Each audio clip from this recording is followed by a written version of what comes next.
To be honest, I don't consider myself an expert. I never have been in India. I never lived there.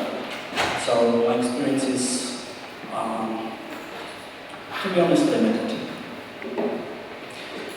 One thing I should mention before I start, I believe people from India are not afraid of any work, and they can work very, very hard.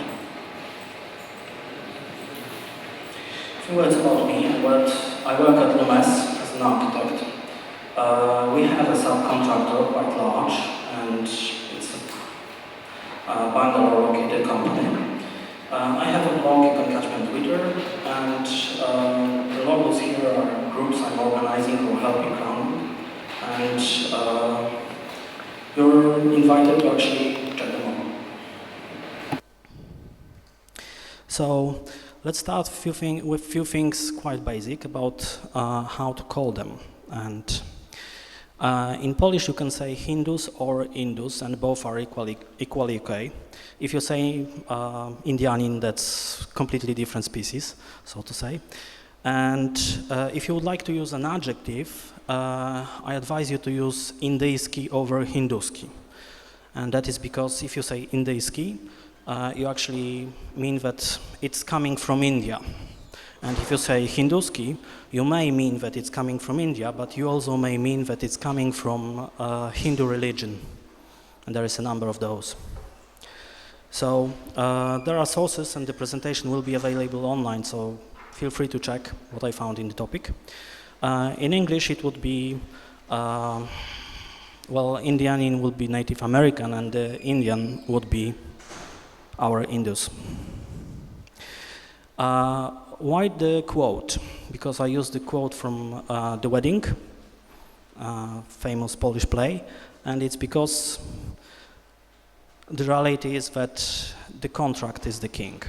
So if you have the Hindu people, if you have a Hindu team, then it's because you have a contract, and the contract is probably dictated by the business needs. So quick show of hands. Who ever actually wrote such a contract or help with it being written down? Anybody? Wow. If you could stay after, I would like to talk with you very, very much. Who have seen the contract that your company has actually agreed to? Okay. Who at least knows what you can actually expect and what you can require from your coworkers in India? Not many hands, but to be honest, I never suspected that there would be many. The latter part is very crucial. You should at least know that. If you have a contractors, and it's no matter if they are from India, from Poland, from Ukraine, you should know them. And you should know what you can require of them. So, are they holding fast? In my opinion, yes, they are. They are doing very well. And yeah, a short story. When I actually started gathering materials for this talk, I watched a movie, State of Play. And this is a movie from 2009, and it tells about old-fashioned journalism. And there is this one very nice quote, which you can't see because something stopped working. Oh. So the quote is bolded, and it says, "Did they outsource to Mumbai or something?"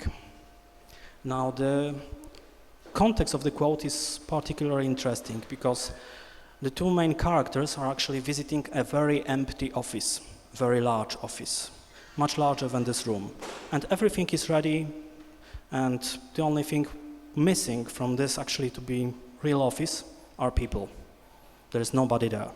They are walking and trying to find any leads, and they cannot, and they wonder what happened, what made the office so empty. So if even Hollywood in 2009 puts the stuff about outsourcing to Mumbai in movies, then I think that's a pretty good sign that they are holding quite nicely. Now, if you take a look at the country earnings, so-called produkt krajowy brutto in Polish, then you can see that from 1998 to actually 2012, India India's product is much, much bigger, and the percentage here is only from IT business. So just by having many people who are outsourcers, just by having many companies who are dealing with IT, India earns much, much money. And this is another reason for them to actually want to this, for them to actually push for this, and they are. India's government is actually very, very, how to say, its greatest ally of all outsourcers there. 90% of those numbers come from their big cities, Hyderabad, Chennai, and others. One other reason for this process to actually growing is the number of money they get from it. And if you take a look at the bottom right corner here, sorry, this one, you can see that just from IT they earned 100 millions, and it's more than they earned from the domestic and export businesses for a whole country. Yet another reason is that they offer something that not many other places on earth offer. If, for example, I need 200 more programmers, then I can get them, like that. And let me try this again.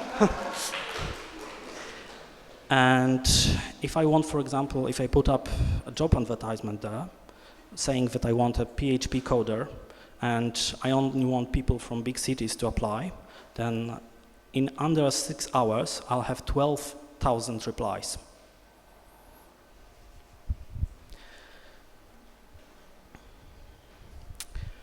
Jacek Kaczmarski is unfortunately not among the living anymore, but I'm putting him here because there is a very cautionary tale about how he actually died. He went to the doctor, and the doctor diagnosed him that he had all the symptoms for throat inflammation. So he was treated as symptoms pointed, and later it turned out that he actually had throat cancer. That was quite unfortunate, and the message for us is to deal with problems, not with symptoms. And symptoms are as follows. Deadlines. People from India often miss deadlines. Very often you can hear that the quality of their code sucks, or that there is no quality at all. You can very often hear that they are dishonest. They say that they know Java or anything else when they do not. They say they understand when they do not. And there is one particular very bad aspect of that syndrome, and that's when they say that they will learn on the fly. If they say they will learn on the fly, beware, because that's that's usually a scam. Now they make excuses, lots of them, tons of them, and they need procedures. They require procedures for most of the things that they deal with. They are often like lost babies in the fog. When, for example, something is very easy for us and requires just one Google search and we know what to do, they seem to be unable to actually make that Google search happen. Now, those symptoms are actually something that pretty much ties together, and they are just symptoms. Please work.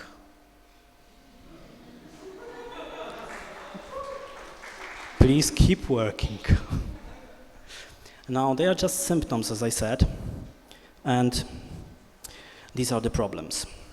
And the problems include the differences between our cultures, of course, but not only.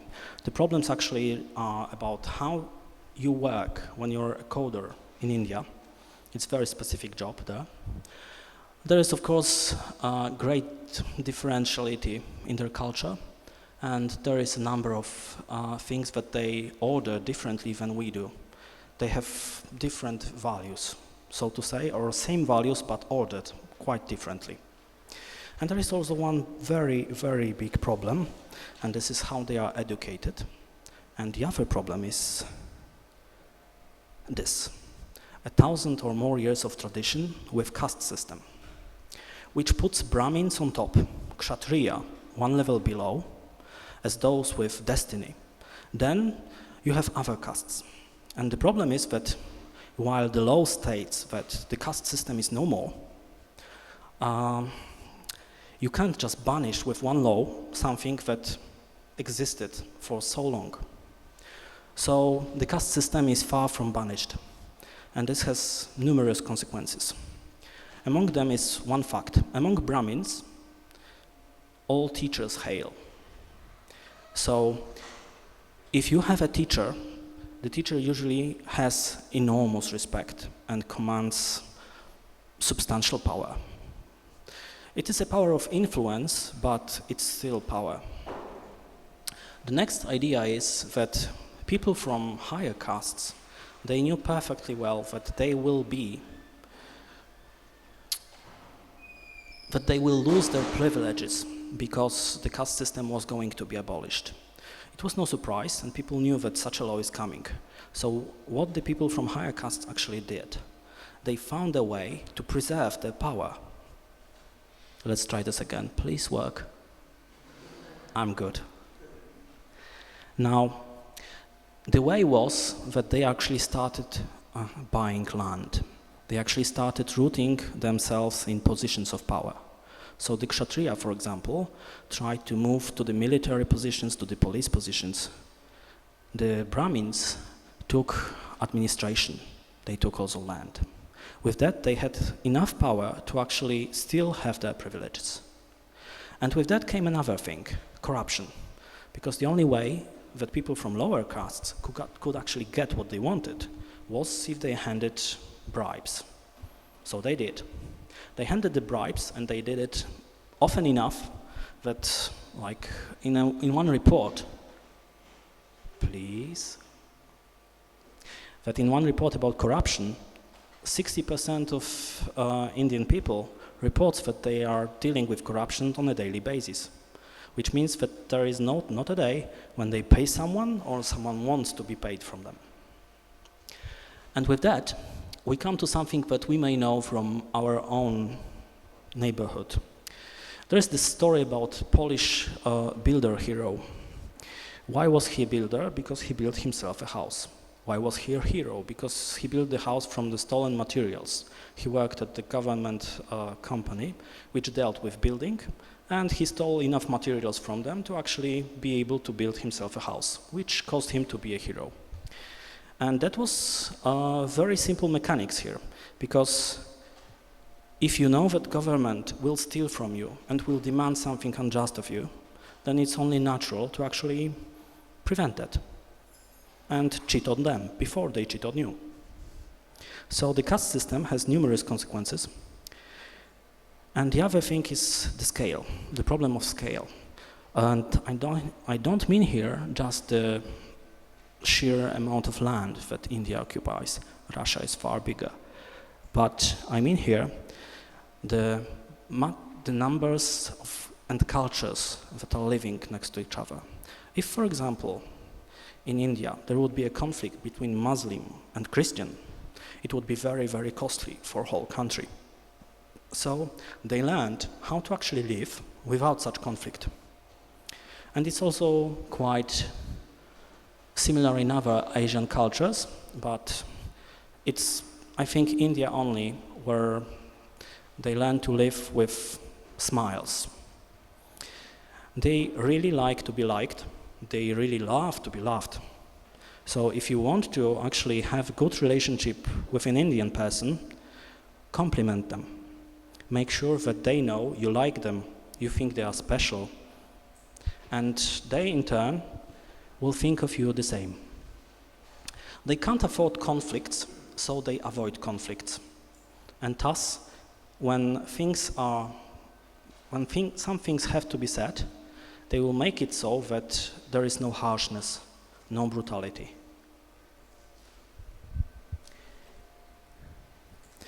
Now this is called in Polish zachowanie twarzy, and in English it's saving face. entrepreneur is a person whom I really recommend you to actually find out more about if you're interested in the topic, because he defined the intercultural dimensions. And among those, a few come to mind when you're actually trying to compare Polish and Indian culture. One of them would be independence and interdependence. Among Poles, we really like independent people. If I can actually make a decision on my own without having to consult other people. 1, 2, 3. Please work. Let's try it here. Damn, it doesn't work on the microphone.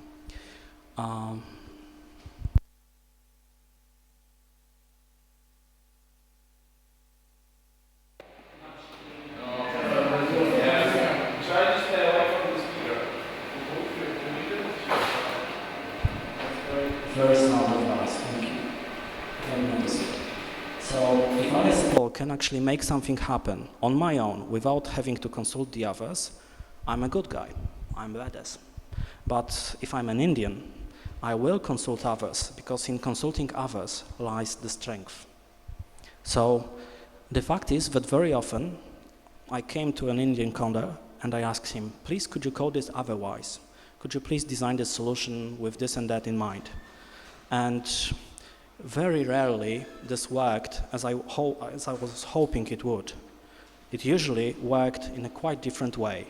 He actually engaged a number of other people to reach the consensus and then proceed with the decision made by a group. The other thing is that we value truth over peace. They value peace over truth. So if we actually see a bad code or something that is dangerous for our system, platform, or whatever we are working on, we are able to say it straight. Oh my God, this is shitty code. How could you do it? And this is completely unthinkable for them. They would actually go with, this is very nice, yes, interesting solution, but what is this? And this what is this points to the crucial line, to the actual problem. And with that, the other Indian person can actually get a hint. I made a mistake, but he's being very polite and saying in such a way that I can avoid losing face. So the final thing when we are very, very different is that we are task-oriented. They are relationship-oriented. And thus, this gains another context when you actually try to look at the questions here. For interdependence and independence, it matters whom you consult on the job. For peace and truth, it matters how much direct you are. So for example, we Poles are very direct for them. And they are completely indirect for us. So it works both ways. And like, for example, that we cannot understand what they say when they say something. Because when they say yes, it may mean no. The final thing is interesting when it comes to hierarchy. For example, when we respect someone in Poland, when he has achievements, when he finished tasks, when he gets the job done, when we respect someone in India, when he commands people, and when he has many friends, that's a person worthy of our respect.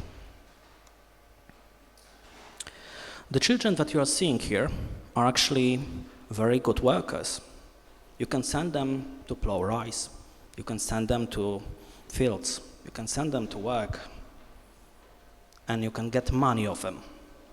So in some parts of India, that's precisely what happens.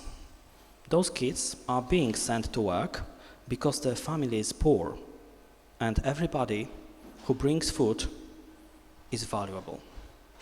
So in India, there is no such thing as obligatory education. Well, it is. They have it. It's guaranteed by law, but it's much, much different than for us in Poland. And there are regions, particularly rural regions of India, where obligatory education ends when you're like 11. The other thing is this. These stats, I don't know if you can see them clearly, but they point to how many people on Earth have tertiary education, a higher degree. And there are 20 years of difference between one graph and the other. One is from the 80s and the other is from 2000.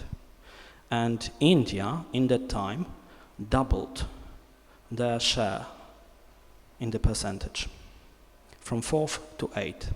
They really are trying to get their people to be more educated.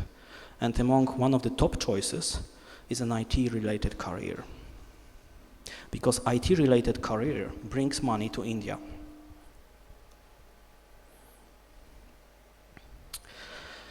The values.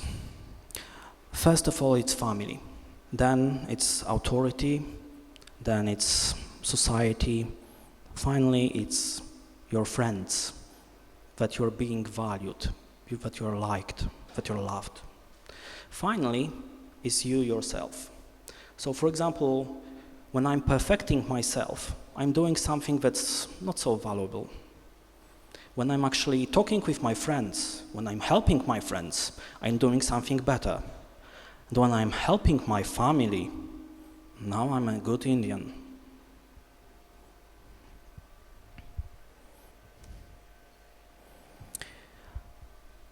The quote is from India Times, and it says that during 1 year, 14% of the team in India is changing. This is called team attrition. So basically, it can happen over lunch. This phenomenon called lunch recruitment. So I'm going for lunch, and before lunch I worked for company X, but during lunch a recruiter came, and after the lunch I'm working for company Y. Just like that. Because while loyalty to my company matters, loyalty to my family matters more. And if I can bring them more money, why shouldn't I?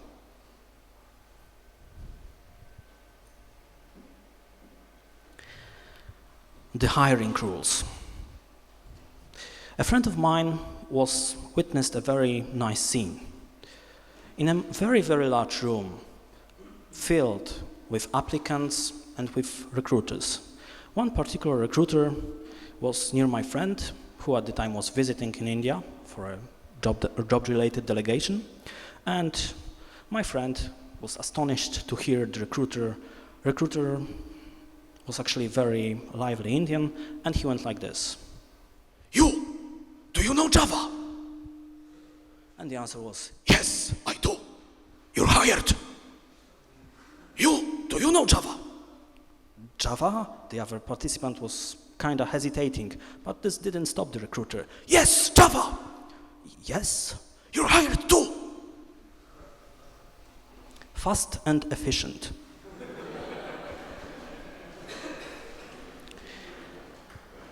And in no small way, this is actually the key reason why they can get 200 programmers for you for tomorrow.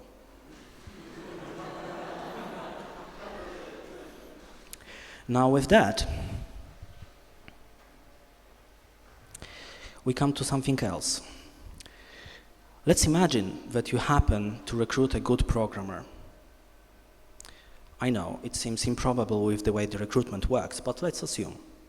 So we have this good programmer. Unfortunately, he wants to rise, he wants to ascend among his peers. And the way to ascend is to become a manager. So even if he likes to be a programmer, even if he likes to program, even if he's good at it, even if he sucks at commanding other people to do anything, he still will want to be a manager.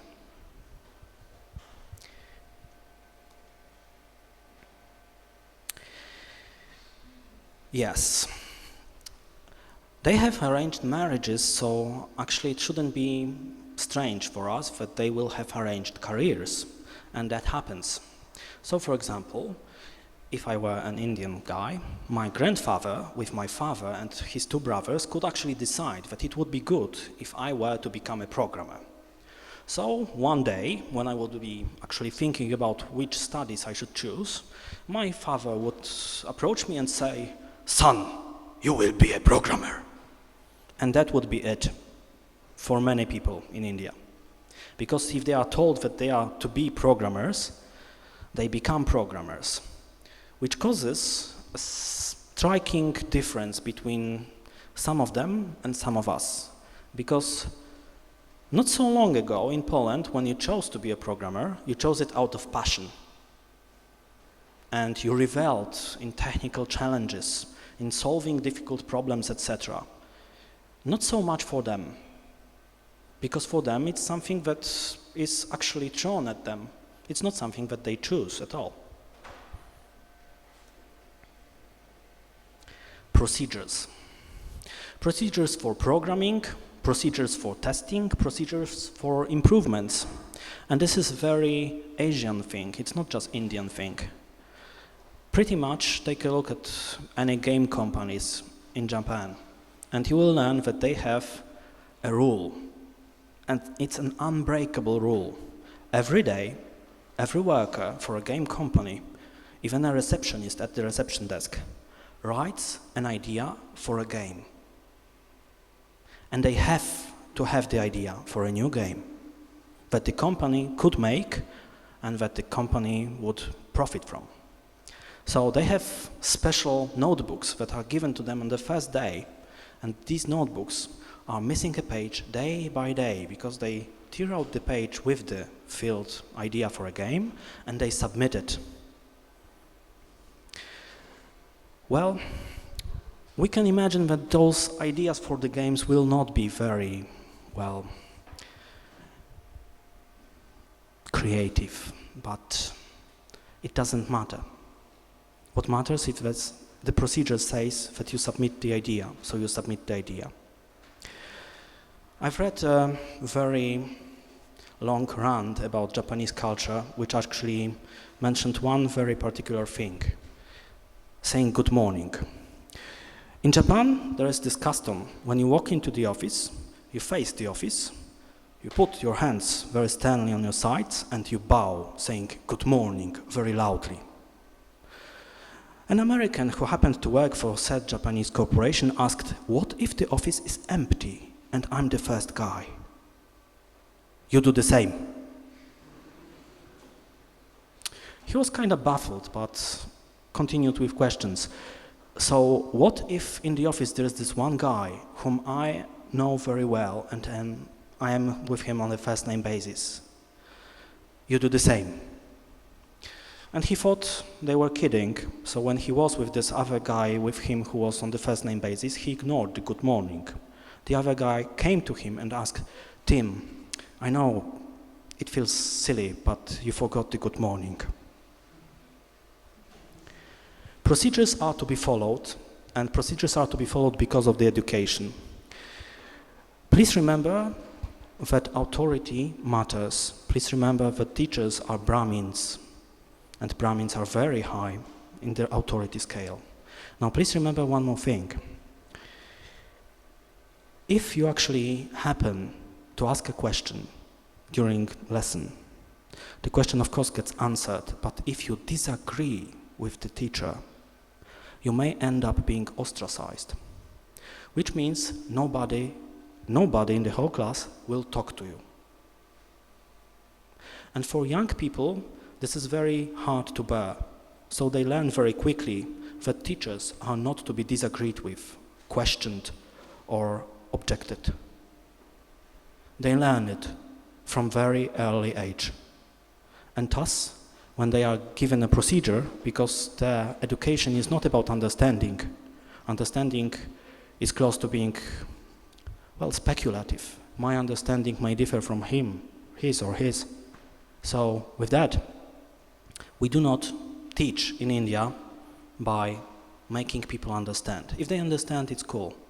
But we give them the procedures, steps. If you want to add numbers, you do those steps and you have numbers added. If you want to actually write a poetry, you must remember those rules and you can write poetry. And this works, and this continues in higher schools too. And with that, when they do not have procedures, it's no wonder that some of them are utterly lost and can't actually be innovative or creative or think something out of the box on the spot. Or think of a proper Google query which can actually get them results. They are not taught to teach themselves. They are taught to get instructions and follow the instructions, more often than not. Self-teaching. This ties to how low the individual placed on the value scale. If you have time for side projects which actually can increase your skills in particular language or increase your versatility as a programmer, that's nice. But honestly, you can spend that time on something better, like, for example, visit your friends, help your family, etc.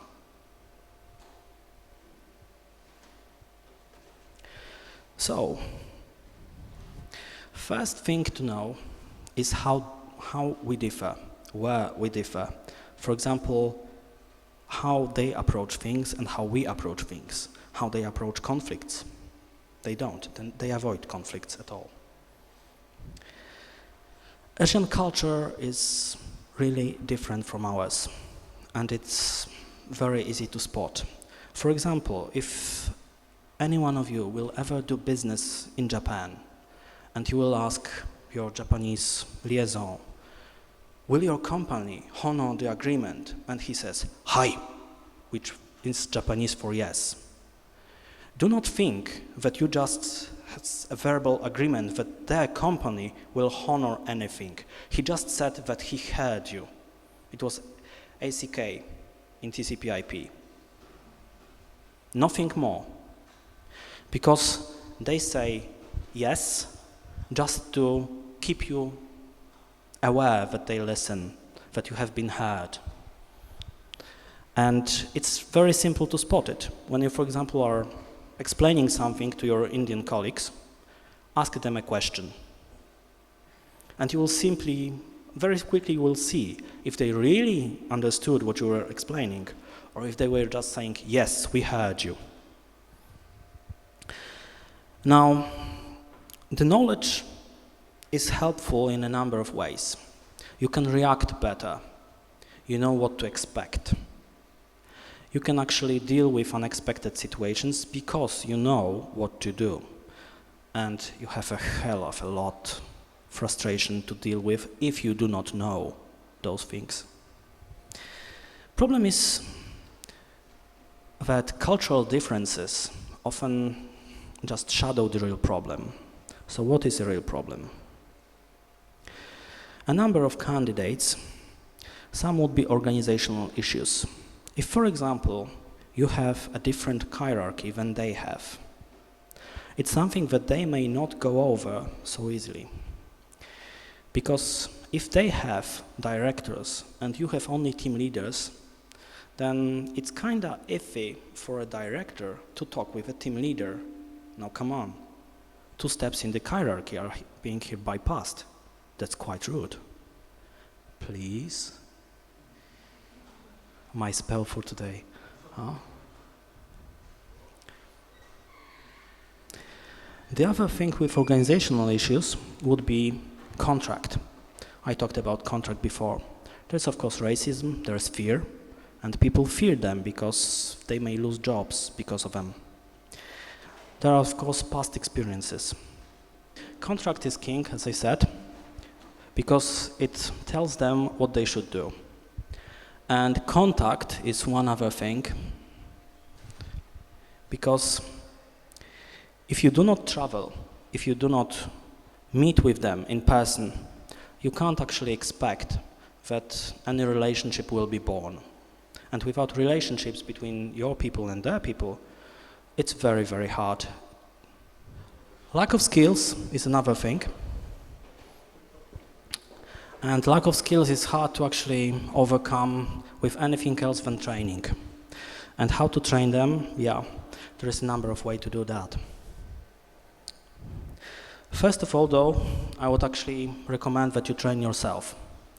There are companies which consist of people both from Poland and from India, and they are perfect for actually letting you learn the differences in the culture.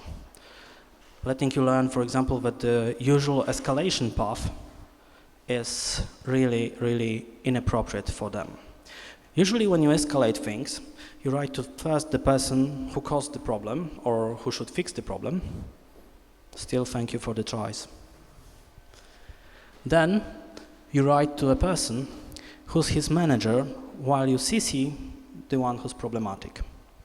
And on that step, you have just insulted the Indian person. You caused him to lose face because his boss is now aware that he caused the problem. So how do you do it properly? You email the person who caused the problem, and if there is no reaction which is desired, then you email directly the manager without the CC. That way the manager can actually order the person who caused the problem to comply with your request. And with that, there is a direct order from the manager which goes through proper hierarchy channels, and thus nobody loses face.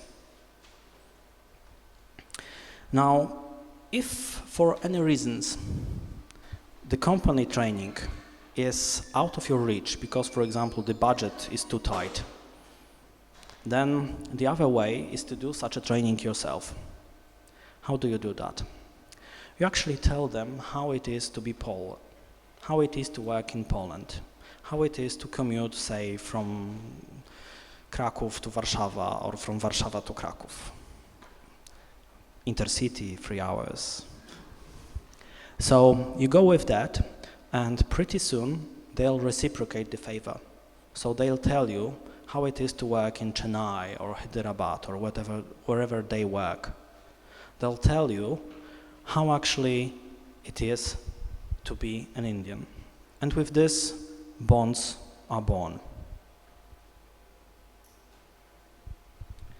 And bonds cause you to go up the ladder from just a co-worker for whom I should be polite and of course professional, but whom I can actually ditch for 2 weeks when he comes with a problem, to someone they know, to a friend, to someone who shares a passion for football or who likes cricket. They love cricket.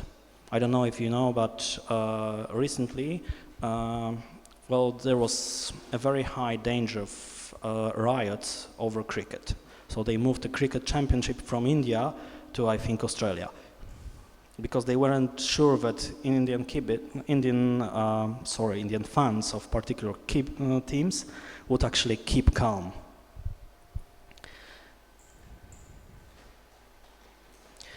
Contract. Again, if you can help with designing the contract, please do. Make your knowledge available to everybody who's drafting such contract. And this is very crucial. Bad contracts has ended in lawsuits and a number of days, times, and frustration, very high numbers. First, try to have anything to say when they recruit people to work for you. If this can't be done, and for some outsourcers this can't be done, then at least find a way to actually make sure that if a particular programmer is very, very bad, then you have a way to actually exclude him. Set your expectations and make them known. Make them known explicitly so that people out there would actually be aware what it is that they are to do for you. Metrics, a great, great help. Metrics are a great help because they can be not only in the contract, they can be per project, even per task. If you define a set of metrics well, then you'll find one more thing. If one is taught from child age that he is actually to follow the procedures, then he's also taught that there are expectations and measurements. He knows very well the expected outcome, and he knows his criteria of success. So if he added those 2 numbers, he deserves a compliment. If he wrote those unit tests, he deserves a compliment. If he finished 200 web services in 2 days, like it was ordered, he deserves a compliment. With clearly defined expectations and measures that can actually automatically tell you pass or fail, you're good to go. Of course, you not always can do it in the contract, but again, they can and will follow your metrics. There is one catch here. If you set some metric and you will leave it up to them to measure it, the saving phase will kick in and the metric will look splendid all the way, no matter the real state of affairs. So for example, if you have burned out charts, who of you has burned out charts in Jira? Measures velocity? Okay, so if you do it, you may notice that Indian charts look very, very nice, close to impeccable. The unit tests, always green. Even with the compilation error, always green. And this is so because they do not want anybody to lose face. If there is some glitch and it will show up on the charts, this is a very bad situation because someone is responsible, someone did something wrong. And this simply cannot happen.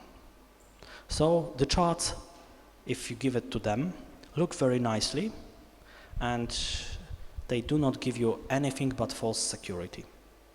So make sure that whatever metrics you come up with, you also come up with a way to calculate them automatically and outside of their reach.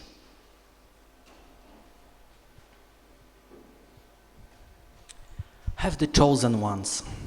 Always two there are, like Master Yoda would say.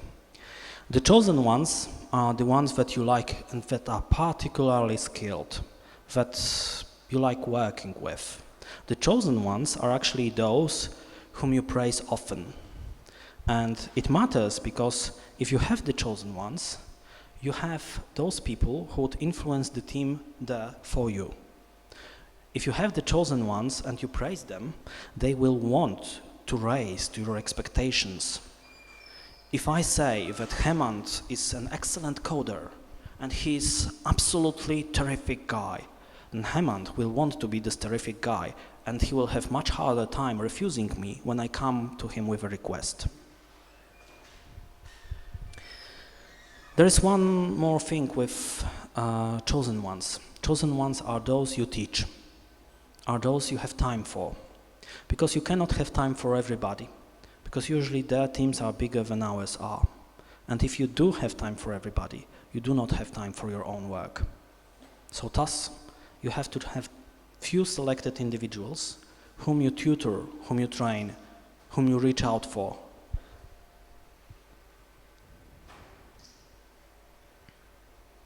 And most importantly, you have to travel, or you have make them travel to you. Both ways work, but actually it's about contact. It's about being face-to-face with them and them being face-to-face with you. It's about integration parties and drinking together and spending time together and learning their wives' names, etc., etc., etc. Because if you do that, you rise to a friend. And with that, real work can happen. Summarizing, cultural differences. First understand them, tell them about you so they understand you. So they know that if someone is quite direct here, they are not to be offended because that's how Poles are. It's important. Then it's contract. Contract is king. If you can leverage every means you have to actually have the contract shaped as you need it to be shaped. If you cannot, at least make yourself familiar with and try to find ways to deal with bad contract. Then it's the chosen ones. Have two of them. Why two? Well, the brutal answer is the bus test. Who knows the bus test? Come on, I thought it was old. Okay, a few of you do. The bus test is when someone steps on a street and gets hit by a bus. So if that someone is someone crucial for your company and he's now hospitalized for like 6 months, then your company failed the bus test.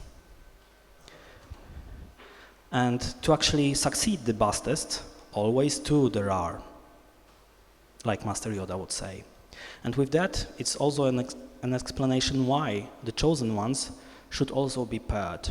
Because if your chosen one switches teams, gets a chance to work at a higher paying company, or for example, if he gets a chance to be a manager, you just lost your chosen ones. Because the manager is another beast entirely. And it's very, very hard to experience. Because when, for example, I was helping one girl from India team, I spent time with her, and I taught her how to do unit testing, how to make sure that you have some coverage, etc., etc. Then she was promoted to team leader, and I was no longer worthy of her attention. So she started asking my boss the same questions that she asked me.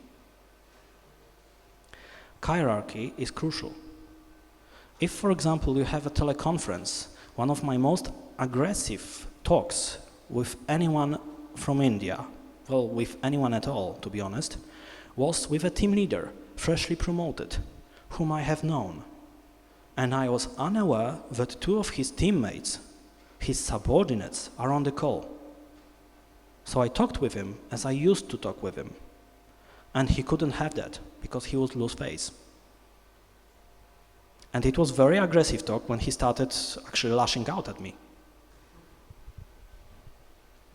So, the manager is also difficult from another perspective. If you work in a multinational company, you may happen across a manager who's from India, and that will hurt you, unless he's quite European. Because if he's not, then he knows one very basic truth. A job is a job, and one who gets the job is thankful for a job. So if, for example, he gives you a task to write CAPTCHA codes, you shouldn't say it's stupid and that a robot could do this and that you're suited for better tasks. You should be grateful because you got a job. Thus, a manager from India will believe that the only motivation that you need is a short pep talk. You are good for the job, you can do it. You just felt motivated, didn't you? And with that, a number of my friends who happened to be in such situations had conflict with their managers because they actually didn't value those jobs that they were given as the managers hoped they would. Because the fastest CAPTCHA breaking algorithm is a team of Indian people who 8 hours a day are writing the CAPTCHA code in. And that's it. That's all what they do.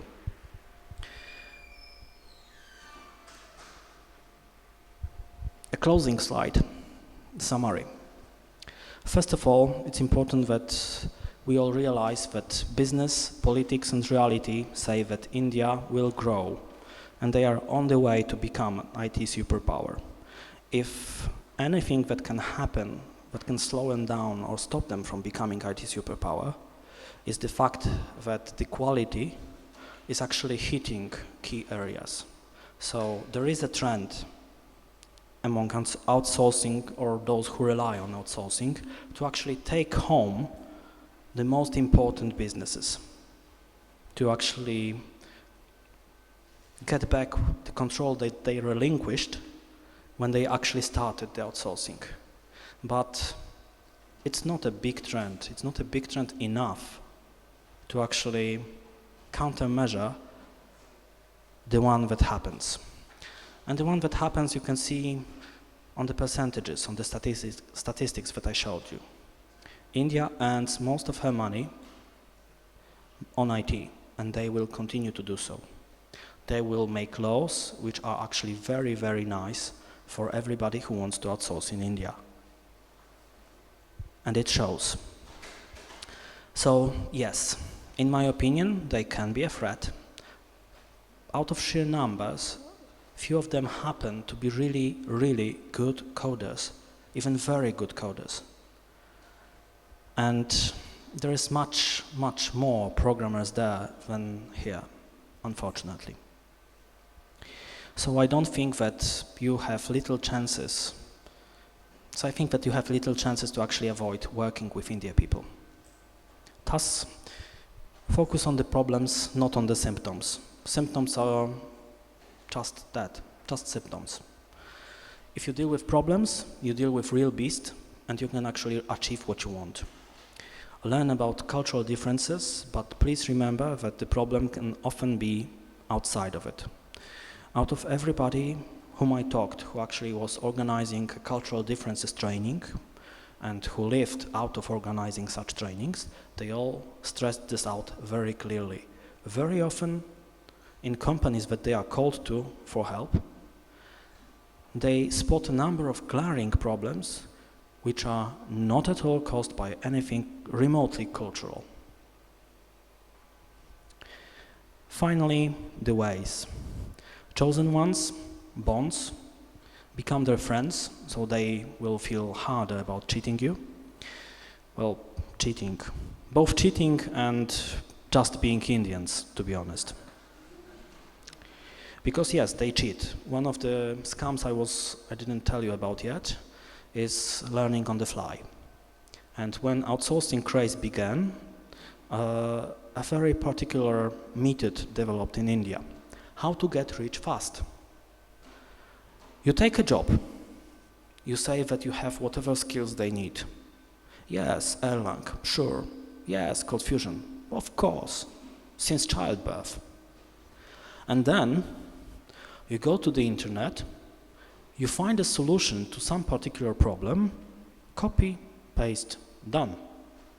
After all, on the internet, you can learn everything. And thus, it's called learning on the fly. And in few cases, it ended up in a lawsuit, but international lawsuits aren't really very fast. And finally, travel and defining the expectations so that everybody is in the clear what needs to be done. And don't be misled by, yes, we know what needs to be done. Yes, we will do it. Don't be misled by it. They say it just to get you to like them. Just to get you, to ease you up, so that actually you know that they listen to you, that they pay attention to you, that they focus everything on you. It's very hard not to like them when you meet them in person, because they really, really care about you. When you meet them in person, you can be taken to a very fancy restaurant, you will get gifts, you will be invited to spend time with their family, and it is very hard, after such warm welcome, not to like them. Even if you see the code, which is often not to your liking. But still, the guy is such a nice guy. And with that, it's actually easier to work with them. If all the good ways fail, there are the bad ways. The bad ways rely on measures, and the bad ways relies on being a bad cop. How you can be a bad cop? It's actually very simple. First, try to be a good cop, and when this won't work, introduce measures and strictly, very strictly, tell them that the measures need to be kept up. And if this will not happen, make a public presentation about why this is important, who did not keep what he was told to keep it, and the who needs to happen with names. This is a public humiliation. And this works in a very peculiar way. Whoever does it will be someone who's terrifying them. Because for them, to be publicly named as an evildoer is something very, very hard to recover from. Thus, if you do so, and next time you expect something to be done, if they cannot do it properly, they'll call on anybody whom they know that they can do it. So for example, I did it once, and I made a public presentations with smelly codes. And those code smells which I presented had names right next to them. The final effect was that next time when I called upon someone to fix the error, I noticed that someone else entirely from a different team, from different project, fixed that error. And I was like, wait, Kuldeep, what are you doing here? I asked Marrakesh, why isn't he doing this? Because it was, it was a part of code that I suggested to him a few years ago, and I think he did it because I suggested. That was like very fishy, but they are very good at excuses, so I let it slide. And from then on, I actually noticed the pattern. If a person I asked to fix the problem couldn't fix the problem, they were so terrified that they will be publicly named as the one who coded badly, that they actually got any help that they could. So if the good ways do not work, there are bad ways. Though if the bad ways are something that you need to rely on, then the situation is pretty much grim. Yes? Did they at least learn how to do it next time? I never actually spotted that person do that next time. So either they learned or they got pretty good at hiding. Okay. We're reaching the close. So again, who am I? How to catch me?